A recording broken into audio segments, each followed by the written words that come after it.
About a year ago, I remember my fiance saying that it seemed like I was on my period for 2 weeks.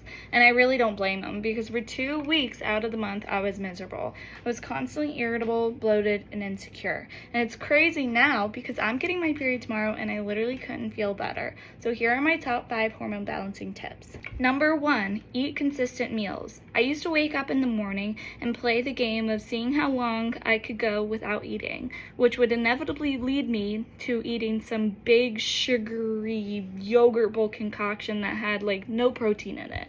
And that would make me feel like crap about myself because it would make me bloated, and then the next day I would restrict and the cycle would repeat itself. I know that this is so hard to get out of and scary to think about eating regular consistent meals, but I promise you when you stick to it, it will change your life.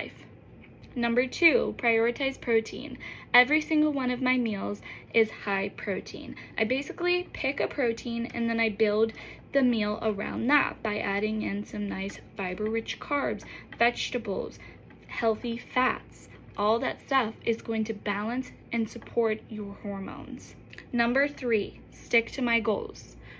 During your ovulation and follicular phase, you are more motivated to achieve your goals. You're going to get those steps in. You're going to be more active at the gym. You're going to be more disciplined with your diet. And it's a lot harder to do that leading up to your period.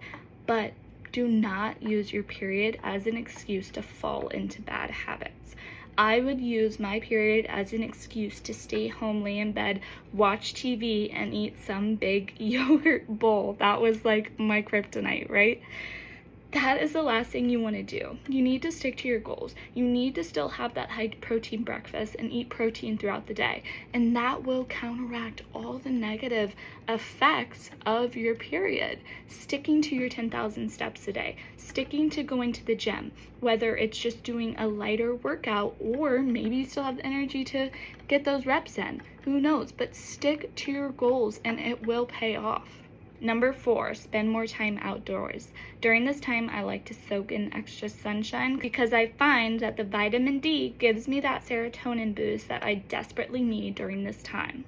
And 5, extra rest. We are not robots. We are not the same every day. You can't wake up at 5 a.m. every single day. During this time, give yourself a little bit of grace and some extra rest while you're hitting your goals, okay?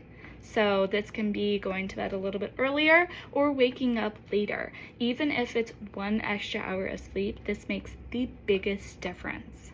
Now, I can make a 100-part series on this topic, but I promise if you just implement these 5 tips, your life will drastically change.